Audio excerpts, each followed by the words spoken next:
গাধাকে সৃষ্টি করার পর তাকে বলা হলো সকাল থেকে সন্ধ্যা পর্যন্ত তাকে ক্লান্তিহীন পরিশ্রম করতে হবে,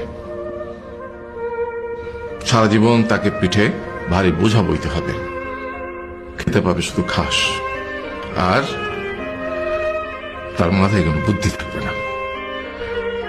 তার আয়ু হবে 50 বছর। গাধা করজোড়ে সৃষ্টিকর্তাকে বলল, আমি এত বছর বাঁচতে চাই না, আমাকে 20 বছর আয়ু দেওয়া হোক। সৃষ্টিকর্তা সেটাই মঞ্জুর করলেন। কুকুরকে যখন সৃষ্টি করা হলো তখন তাকে বলা হলো যে সে হবে মানুষের সবচেয়ে বড় বন্ধু, কিন্তু সে খাবে মানুষের উচ্ছিষ্ট, এবং তার আয়ু হবে 30 বছর। কুকুর সৃষ্টিকর্তাকে বলল, আমি এত বছর বাঁচতে চাই না, আমাকে 15 বছর আয়ু দেওয়া হোক। সেটাই মঞ্জুর করা হলো। এরপর বানরকে বলা হলো, তুমি শুধু গাছের এ ডাল থেকে ও ডালে ঝুল খাবে এবং নানান রকম ফন্দি ফিকির করে মানুষকে আনন্দ দেবে, তোমার আয়ু হবে 20 বছর। বানর বলল, আমি 20 বছর বাঁচতে চাই না, আমাকে 10 বছর দেওয়া হোক। সেটাই মঞ্জুর করা হলো।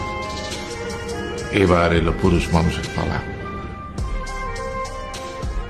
তাকে বলা হলো যে তুমি হলে প্রাণীকুলের মধ্যে সবচেয়ে বিচক্ষণ এবং বুদ্ধিমান, সেই জন্য তোমাকে প্রাণীদের শিরোমণি করা হলো এবং তোমার আয়ু হবে 20 বছর।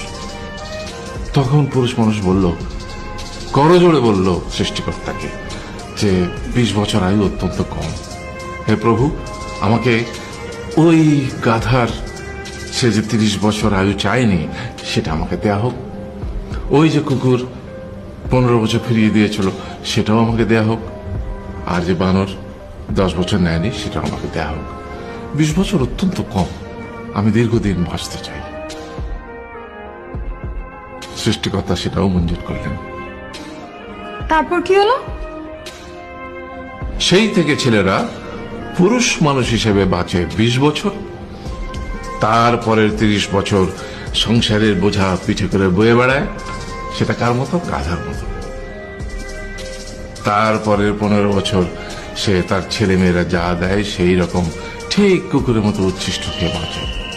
আর তারপরে বৃদ্ধ বয়সে ঠিক বানরের মতো, যেমন গাছের এডাল থেকে ওডাল ঝুল খায় বানর, তেমনি এই ছেলের বাড়ি থেকে ওই ছেলের বাড়ি, আর নানান রকম ফন্দি বিক্রি করে তার নাতি নাতনিদের আনন্দ দেওয়ার চেষ্টা করে।